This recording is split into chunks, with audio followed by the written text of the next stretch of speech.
ingeniería, teatro, danza moderna. Bienvenidos a JK, Ciencias y Artes. Ingenieras o ingenieras, espero todos y todas se encuentren muy bien. Hoy voy a platicarles algo de mecánica de materiales y en específico voy a hablar sobre deformaciones y lo que son esfuerzos normales. Hablando teóricamente, ingenierazos, en general podemos afirmar que una fuerza interna produce un esfuerzo actuante que trata de romper el elemento. Que se rompa va a depender del esfuerzo resistente que tenga el elemento, el cual dependerá del material y de sus dimensiones transversales. Análogamente, estas mismas fuerzas internas producirán deformaciones del elemento, las cuales dependerán igualmente tanto del material y de sus dimensiones de las secciones transversales.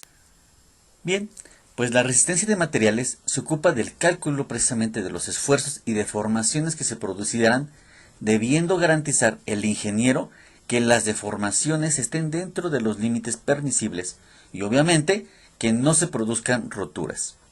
Los esfuerzos resistentes del material deben calcularse con el fin de poder compararlos con los esfuerzos actuantes.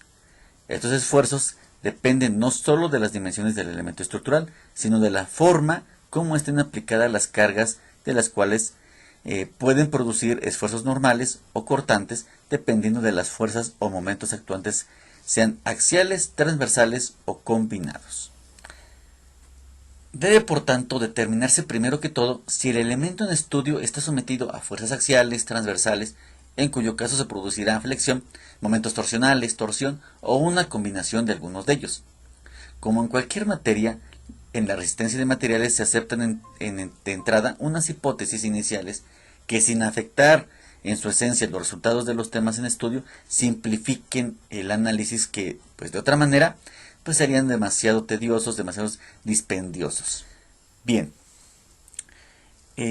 estos principios básicos o estas hipótesis son las siguientes. Los materiales se consideran homogéneos. Esto quiere decir que se hace caso omiso de las variaciones de composición que de punto a punto de los mismos tienen los materiales reales. Los materiales se consideran continuos. Tampoco se tienen en cuenta en los análisis las discontinuidades o poros que presentan los materiales. Piénsense en los casos de la madera y del concreto. Que también los materiales se consideran isótropos. Significa que en los análisis generales no se tienen en cuenta las diferencias de propiedades en distintas direcciones del material. O sea, que se supone que sus propiedades son iguales en todas las direcciones. Iso, igual, y tropos, dirección.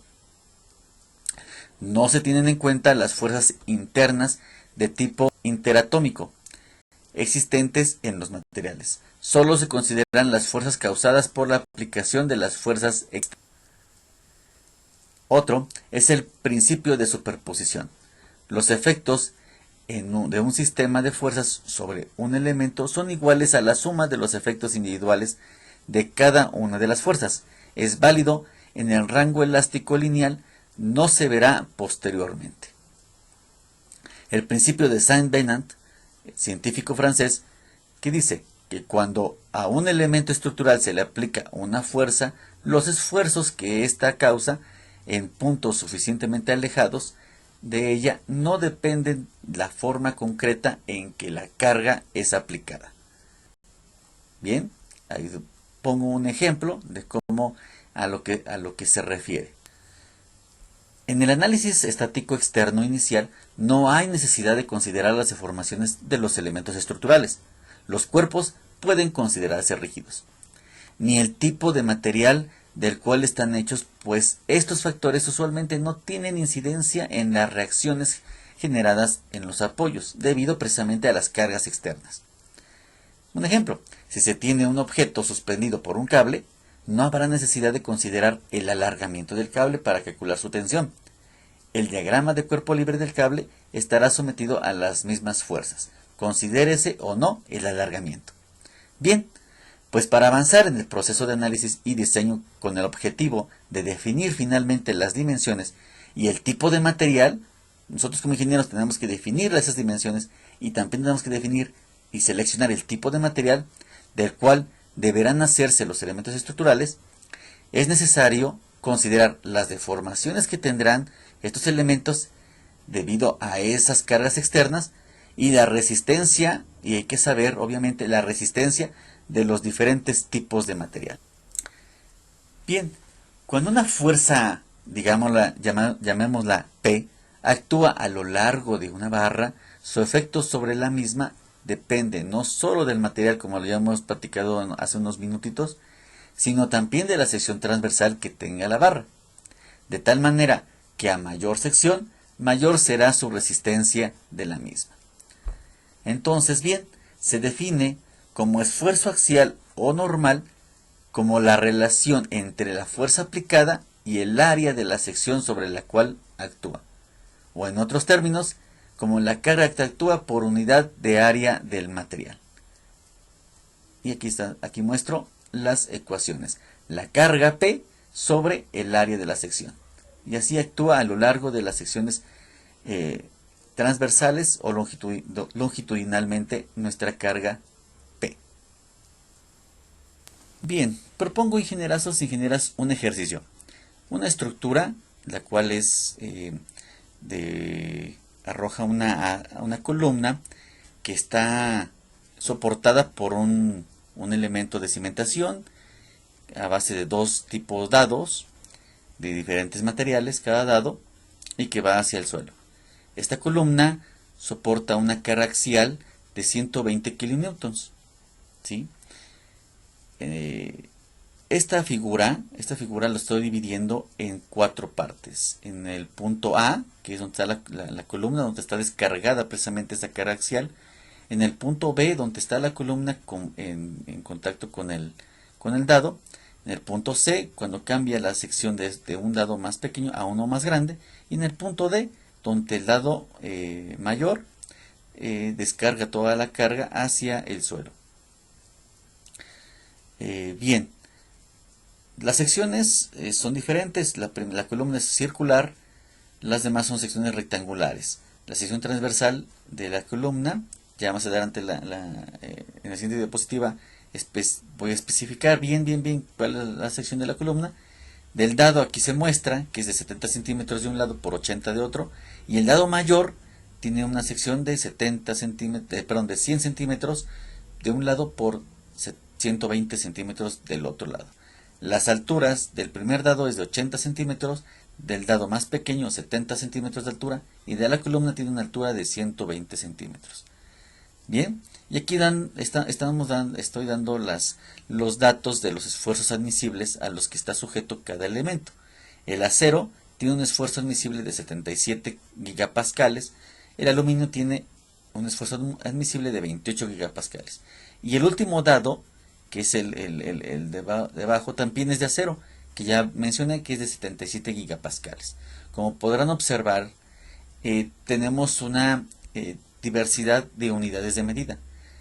Es importante siempre colocar la misma unidad de medida en todos los lugares para que de esta manera nuestros cálculos sean correctos.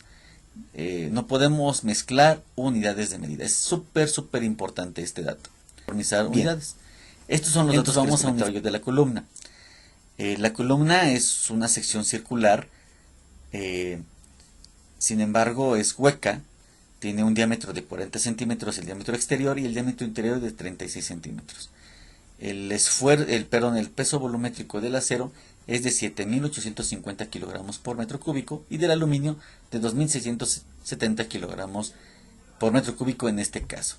Estos son algunos datos de algunas conversiones que les proporciono y les van a ayudar seguramente a hacer esas conversiones. Como sigue, vamos a hacer las conversiones, por ejemplo, de cargas. La primera carga, que es la carga axial, que es de 120 kilonewtons, vamos a convertirlos a newtons. Y tenemos el primer dato, ¿no? Sabemos que un kilonewton son 1000 newtons, por lo tanto, la carga 1 son de 120.000 newtons.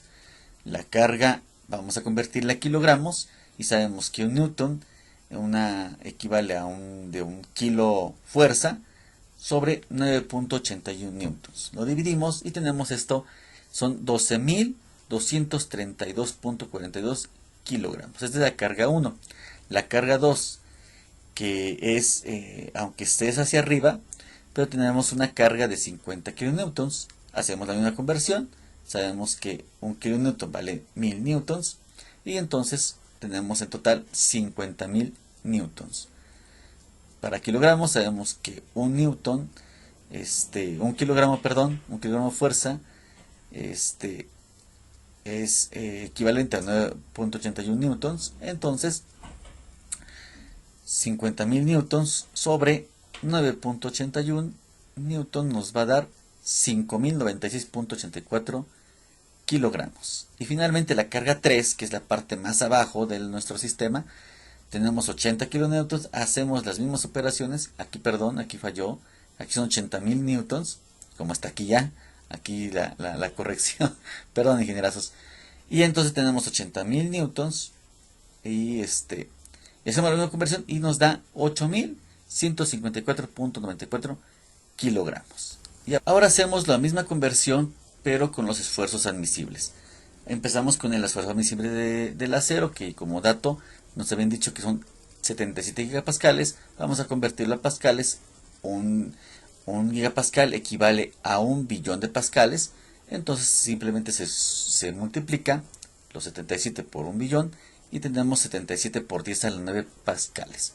Sabemos que un pascal, un kilogramo fuerza, un pascal es igual a 77 por 10 a la 9, newton sobre metro cuadrado. Y sabemos que un kilogramo fuerza es igual a 9.81 newton. Lo sustituimos para que nos dé el esfuerzo admisible en kilogramos por metro cuadrado y nos da el esfuerzo admisible del acero de 7.84913 por 10 a la 9 kilogramos por metro cuadrado. Hacemos exactamente el mismo procedimiento para conocer el esfuerzo admisible del aluminio, que nos queda de 2.85423 por 10 a la 9 kilogramos por metro cuadrado.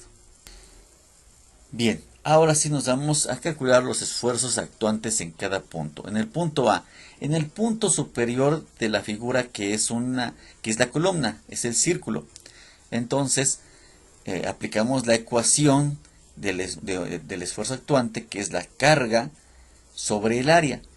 Ojo, importantísimo, es el área de la sección transversal, el área neta, el área que está, el área neta de la sección transversal.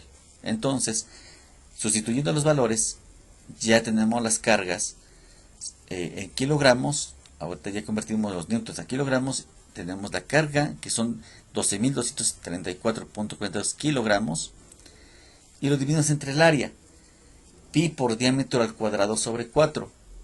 Pero aquí vamos a ver que el diámetro mayor es 0.40 centímetros y el diámetro menor es de 0.36. Entonces simplemente vamos a a restarle al diámetro mayor el diámetro menor, y así tenemos el área efectiva de la sección transversal. Pi sobre 4 por el diámetro mayor al cuadrado menos el diámetro menor al cuadrado. Y listo. Tenemos que son la carga 12.234.42 kilogramos entre 0.2387 metros al cuadrado. Y ya tenemos un esfuerzo, si hacemos la operación, y tenemos un esfuerzo actuante en el punto A de 512.412.74 kilogramos por metro cuadrado. Tiene que ser menor que el esfuerzo admisible del acero, y efectivamente tenemos 7.84 por 10 a la 9 kilogramos por metro cuadrado. Realmente está bastante aceptable, y entonces puede mencionar que se acepta tanto el material como la sección transversal. ¿Vale? Ahora vamos a calcular los esfuerzos actuantes en el punto B. La ecuación general es la carga sobre el área. Sin embargo, en este punto B en particular, tenemos la carga inicial con la que se está empezando a analizar dicha estructura, y se le va a agregar la carga de la columna, porque es la carga en el punto B. Ya está sumándose a esa carga el propio peso de la columna. Y en este caso muy particular, se le agregó una carga que está opuesta a estas cargas axiales, y entonces, por como está opuesta, se coloca con el signo negativo. ¿Vale? Si estamos considerando este sistema de signos en la parte hacia abajo positivos, entonces hacia arriba va a ser negativo. Entre un área y el área va a ser el área de contacto sobre la cual está ejercida dicha carga. Y esta área es la misma de la columna, es esa área sobre la cual está soportando, está actuando sobre esa área específicamente esta misma carga. Y queda de la siguiente manera entonces. La carga inicial de 12.234 kilogramos, que es la carga con la que iniciamos los 120 kilonewtons, convertidos a kilos nos da esto, por la carga del elemento. Para saber la carga del elemento, necesitamos saber el volumen del elemento por su peso volumétrico. Tenemos que el peso volumétrico de esta columna, que es de acero, es de 7.800 kilogramos por metro cúbico. Entonces, vamos a obtener el volumen de esa columna y lo vamos a multiplicar por este peso volumétrico para saber el peso, la carga de esa columna. Entonces, tenemos que obtener el área primero. El área ya lo habíamos visto en el anterior diapositiva, donde comentaba yo que es el diámetro mayor menos el diámetro menor, el diámetro mayor al cuadrado menos el diámetro menor al cuadrado, para saber exactamente el área de contacto.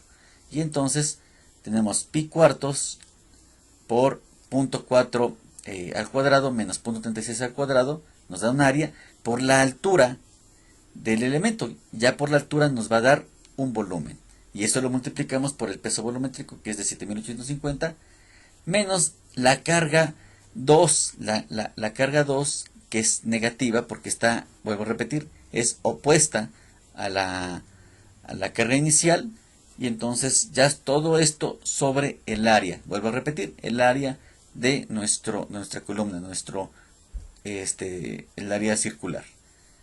Y nos queda de la siguiente manera: la carga inicial más la carga de lo que pesa nuestra columna. Nuestra columna está pesando 224.91 kilogramos, y lo que es nuestra carga le da opuesto. Sobre el área, que es de 0.02387 metros cuadrados, nos da un esfuerzo actuante de 7.362.49 sobre 0.02387 metros cuadrados. Un esfuerzo actuante de 3.083.063.71 kilogramos por metro cuadrado. Y el esfuerzo del aluminio, porque es donde es el material que está soportando esa carga. Tenemos que compararlo sobre ese esfuerzo, no sobre el acero que es de la columna, porque la columna está hacia lo que es el suelo. ¿Sí? Perdón, el aluminio, sobre el área del material del aluminio. Es el área de la columna, sí, pero el aluminio es el que está soportando realmente esa carga. Entonces tenemos que compararla contra el esfuerzo admisible de este material, del aluminio. Entonces el esfuerzo actuante es de 3 millones, o 3 a la 6, y entonces tenemos un esfuerzo admisible de 2.854 por 10 a la 9, que es muchísimo mayor que el esfuerzo actuante. Entonces quiere decir que hasta este momento la sección, tanto la sección transversal como el material, sin ningún problema soportan, son resistentes ante estas cargas externas. Ahora vamos a calcular los esfuerzos actuantes en el punto C, donde está la unión entre los dos cubos, el menor y el mayor. Por definición, el esfuerzo actuante es igual a la carga sobre el área. La carga en este punto consiste en lo siguiente: la carga inicial, que son los 120 kN, más la carga o el peso del elemento 1, que es la columna, que ya lo hicimos en el punto B, menos la carga que está en el punto B, ¿vale? Más la carga del elemento 2, que es el cubo de aluminio, para llegar al punto C. Y en el punto C todavía se le agrega otra carga P3, que también obviamente como se le agrega esa carga, se le tiene que sumar a este nivel, a este punto C, sobre el área. ¿Y sobre qué área es? Sobre el área que está determinada por el cubo de aluminio. Y queda de la siguiente manera. Ya sabemos que la carga inicial más la carga del el peso de la columna menos la carga 2 da 7362.49. Lo único que nos hace falta es la carga del elemento 2 más la carga 3 que está situada en ese punto. La carga del elemento 2 o el peso del elemento 2 está dado por el material de aluminio y el peso volumétrico del aluminio es de 2670 kilogramos por metro cúbico, que va a multiplicar al volumen del cubo. El volumen del cubo tenemos estas dimensiones. De un lado mide 70 centímetros, por otro lado tiene 80 centímetros. Entonces tenemos lado por lado, que es el área, 0.70 metros por 0.80 metros nos da un área, por la altura del cubo, que son 0.70 metros. Ya nos da un área y al multiplicarlo por el peso volumétrico, nos da un volumen, y al multiplicarlo por el peso volumétrico nos va a dar precisamente el peso de lo que es ese cubo. Y se le suma el peso de la carga 3.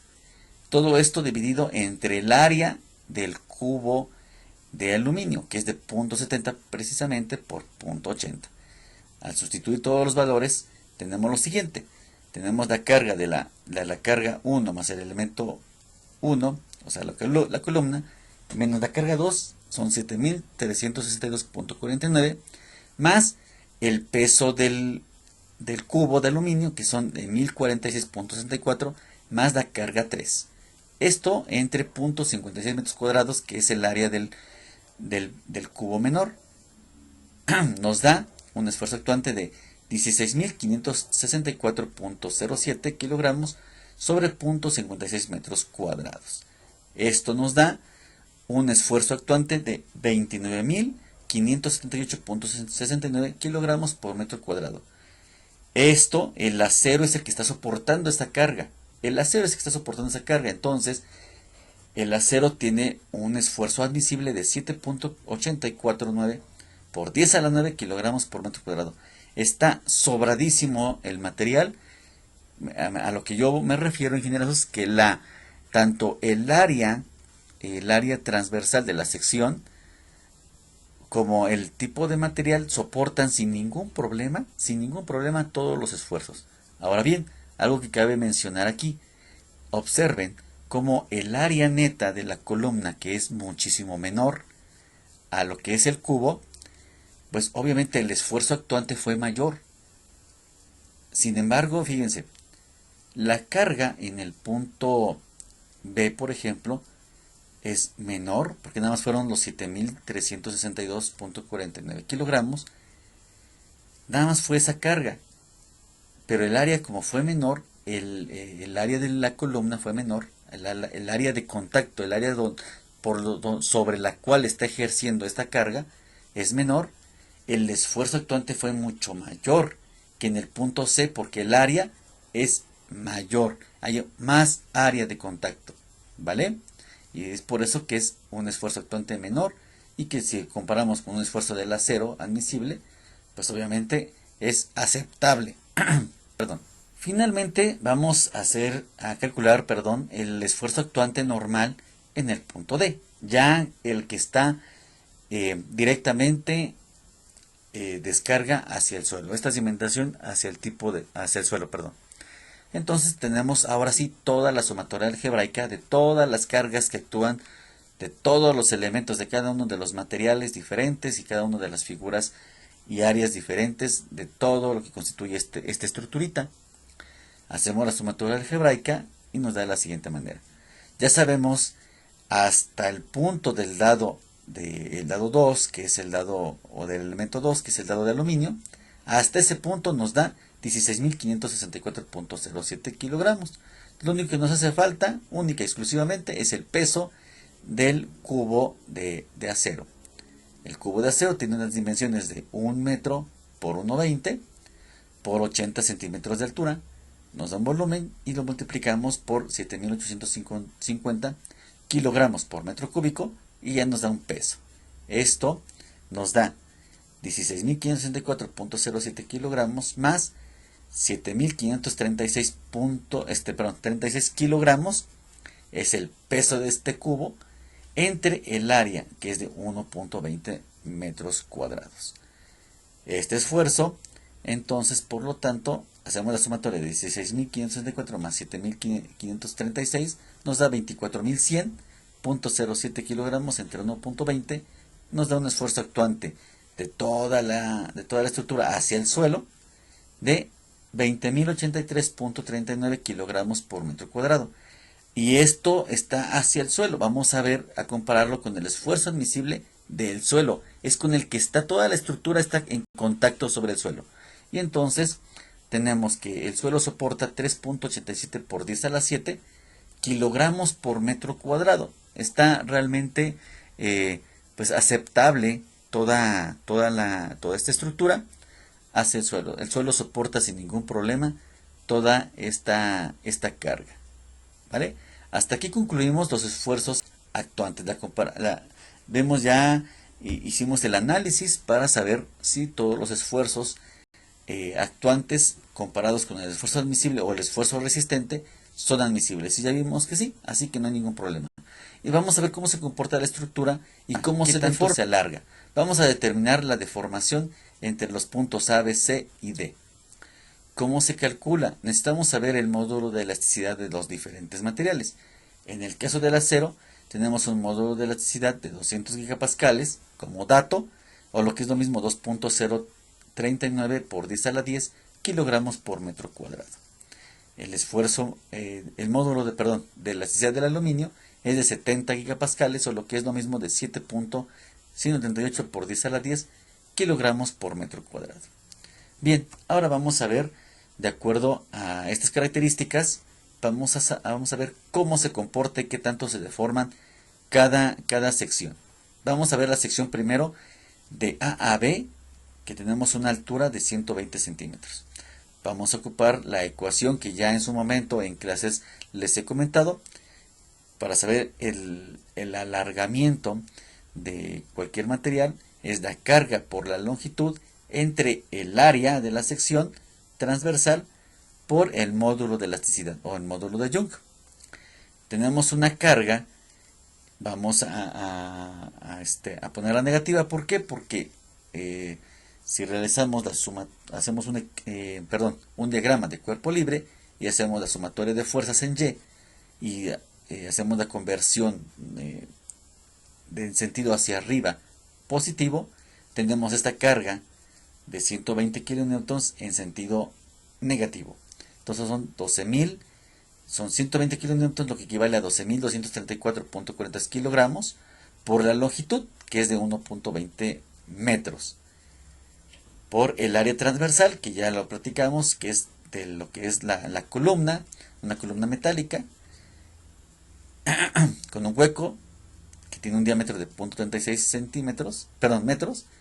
Hacemos el área, como ya lo vimos hace unos minutitos, por el módulo de elasticidad del acero, que es de 2.03943 por 10 a la 10 kilogramos por metro cuadrado. A sustituir o a realizar las operaciones nos queda un alargamiento de menos 3.015 por 10 a la menos 5 metros. ¿Qué quiere decir? Que se acorta. Si es negativo es que hay una compresión. Más que alargamiento, hay una compresión del material de menos 3.015 por 10 a la menos 5 metros. Obviamente la verdad es que es muy pequeñito, muy pequeñito. Es 0.0, estamos hablando de 0.0003015 metros. Entonces es prácticamente nada, ¿no? Bien, continuamos. Ahora vamos a determinar la deformación entre el punto B y C. Hacemos igual, de la misma manera, hacemos un diagrama de cuerpo libre para ver cuántas son las cargas que tenemos que considerar. Aquí ya sabemos que la carga P1 en la convención de fuerzas, los sentidos, es negativo, menos la carga del elemento, que es la columna, más lo que es la carga La carga 2 porque es positivo, y se va hacia arriba, es positivo. Y que tenemos que saber cuánta carga de deformación tenemos. Y realizamos las operaciones. Ya sabemos que la carga inicial es de 12.234 kilogramos. El peso de la columna es de 224, más lo que es la carga por dato ya determinado de 5.096 kilogramos. Sustituimos y nos da una carga de 7.362, pero en negativo. ¿Por qué negativo? Porque va hacia abajo, es mucho mayor, haciendo las operaciones algebraicas y haciendo el despeje nos queda como negativo. Es una carga negativa, no puede ser negativa, así que al multiplicar todo por -1 va a quedar la carga negativa. Y así es como se sustituye los valores y nos queda de la siguiente manera. La carga de menos 7.362.49 kilogramos por la longitud de 0.70, la longitud del dado, estamos en el punto B y C, punto dado, 0.70, perdón, metros de altura o de largo, por el área, que es el del dado de 0.70 por 0.70, por el módulo de elasticidad, pero ahora de lo que es el aluminio. Haciendo operaciones nos queda un alargamiento de menos 1.289 por 10 a la menos 7 metros. Como es negativo, esto única y exclusivamente significa que también está a compresión este material. ¿Vale? Esta sección sería comprimida. Bien, y finalmente vamos a determinar la sección en el punto C y D. Consideramos todas las cargas, hacemos nuestro diagrama de cuerpo libre total, completo hasta este punto, hasta este corte, y tenemos ya una carga de 16.564.04 kilogramos. Hacemos toda la carga, toda la sumatoria de fuerzas en el sentido Y, y nos queda esto. Es negativo, vuelvo a reiterar, es negativo, haciendo la sumatoria de fuerzas en Y nos va a dar negativo, y nos quedan menos 16.564.04 kilogramos por la longitud de 0.80 metros que tenemos del último dado, entre el área del último dado, que es de 1 por 1.20, por el módulo de elasticidad del acero, y ya nos queda de menos 5.415 por 10 a la menos 7 metros. Ojo, mucho ojo con esto, ingenierazos. Lo que hicimos entre A y B, B y C y D respectivamente, eso es, ingenierazos, cómo se deforma cada sección, cada elemento. Aquí estamos hablando que nada más entre C y D, nada más entre el punto C y D, tiene una compresión, una deformación de menos 5.415 por 10 a la menos 7 metros, o lo que es 0.0000005 metros. Prácticamente casi ni se entera este cubo de que existe una carga, ¿no? Pero sin embargo, eso es lo que representa. Esa pequeña compresión es lo que está sintiendo este cubo, ¿vale? Para saber cuánto se deforma, si hay un alargamiento total de toda la estructura, en el punto A, cuánto baja o se alarga, simple y sencillamente se tiene que hacer la suma de todos los alargamientos entre cada sección, ¿vale? Se toman todos son negativos, quiere decir que hay una compresión total de 3.08204 por 10 a la menos 5 metros. Es en total toda la estructura. Si nos pusiéramos en el punto A, hay una compresión se hace una deformación de 3.08 por 10 a la menos 5 metros. Y con esto concluimos, ingenierazos, el ejercicio. Ya sabemos el alargamiento, cómo se deforma, y lo que son los esfuerzos normales actuantes y compararlos con los esfuerzos resistentes o admisibles de cada materia. Si te gustó el video, dale like y suscríbete para más videos.